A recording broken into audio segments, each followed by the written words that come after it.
Uma noite terrível para os colorados aqui no estádio Beira-Rio. O Inter não conseguiu o objetivo, não conseguiu diminuir a diferença para o líder Palmeiras. Acabou empatando em 0-0 com o Red Bull Bragantino aqui em Porto Alegre, enquanto o Palmeiras, mais líder do que nunca no Campeonato Brasileiro, venceu mais uma com diversos desfalques, venceu o Atlético Mineiro jogando fora de casa no Mineirão. Nesse vídeo a gente conta mais do que foi esse Inter e Bragantino 0-0 e o Palmeiras, mais líder do que nunca, rumo a mais um título brasileiro a partir de agora.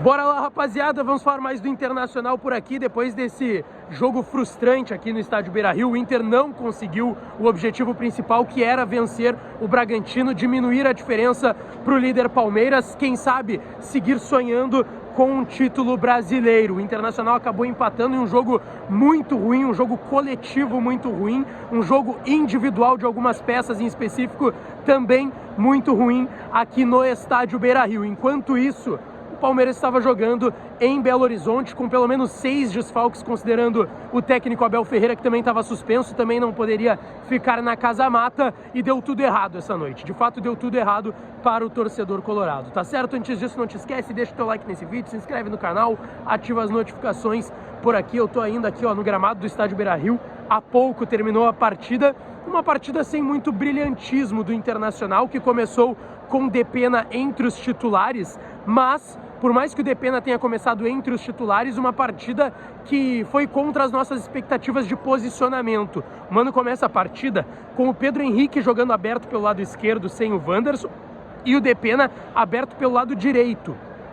E aí, toda a nossa expectativa era que, tendo o Pedro Henrique, onde ele mais rendeu, que era pelo setor direito, o Mano deslocaria o Depena para o setor esquerdo e por isso o Maurício ficaria no banco. Não foi o que aconteceu, foi um primeiro tempo bem fraco do Internacional aqui no estádio Beira-Rio, até algumas chances foram criadas, 2 gols anulados, um em uma falta no lance de ataque do alemão em cima do goleiro Cleiton do Red Bull Bragantino. Teve um gol que foi muito bem anulado, que o Pedro Henrique acaba recebendo um passe do Edenilson, sai cara a cara com o goleiro e acaba marcando, na verdade, o gol, mas estava em posição irregular. Mas ainda assim é um primeiro tempo fraco do Inter, tanto que eu falava aqui na jornada da Rádio Bandeirantes que o mercado foi o melhor em campo do Internacional, pelo menos na primeira etapa. Uma primeira etapa sem muito brilhantismo, sem muita força do Internacional em jogadas trabalhadas. O Red Bull Bragantino teve os seus 2 zagueiros em uma ótima noite. O Natan, que é um zagueiro muito jovem, o Léo Ortiz, que é, claro, conhecido aqui no Internacional, surgiu aqui no Esporte Clube Internacional, mas uma partida, principalmente na primeira etapa, muito fraca do Inter, com poucas chances criadas. As chances criadas que se resultaram em gol, o Inter estava ou em uma posição irregular ou teve uma falta ainda do Alexandre Alemão. Bom, na segunda etapa o Inter voltou igual, e voltou igual também em campo. O Inter sem brilhantismo, sem muita criação de jogadas, mas no abafo em cima do Bragantino, que apesar de ser uma equipe jovem, é uma equipe que tem experiência, já está há algumas temporadas na Série A do Campeonato Brasileiro, então não se deixou levar, não ficou com medo da partida a equipe do Red Bull Bragantino, e o Inter acabou pecando justamente, principalmente no último terço do gramado, na criação de jogadas, tanto que criou muito pouco também na segunda etapa. São poucas oportunidades claras do Inter de gol aqui no estádio Beira-Rio, muito mais algumas oportunidades em criações em que o Inter foi para abafa, para cima do Bragantino.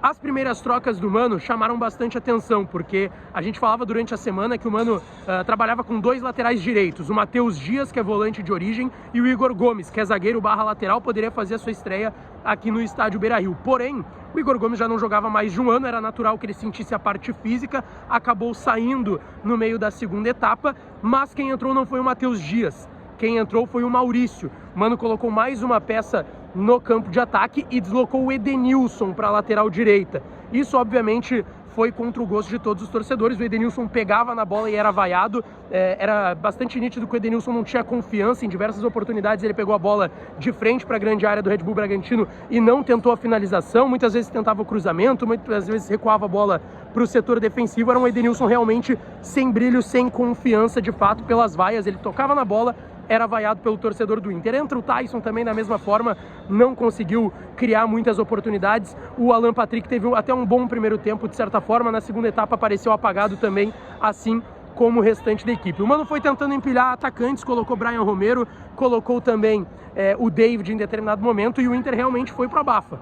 Nada mais do que isso. Foi um Inter que foi pro abafa, foi para cima do Red Bull Bragantino, porém não criou boas oportunidades de gol, e aí o Internacional acabou pecando principalmente nesse terço final, não conseguiu criar as oportunidades, não conseguiu ameaçar o goleiro Cleiton do Bragantino. Até porque o Bragantino sim ameaçou de fato o Internacional nessa segunda etapa, em mais de uma oportunidade, uma com o Luan Cândido de cabeça, o Kehler fez uma bela defesa, outra em um cruzamento do Arthur, que a bola ia encobrindo o Kehler, ele fez uma ótima defesa de mão trocada, e teve para mim o lance do jogo, o lance da segunda etapa, que foi um contra-ataque em que o Popó saiu cara a cara com o Kehler, finalizou o Kehler com o peito, acabou defendendo a bola e ajudando o Internacional até não sair com um resultado pior, que poderia ter sido a derrota.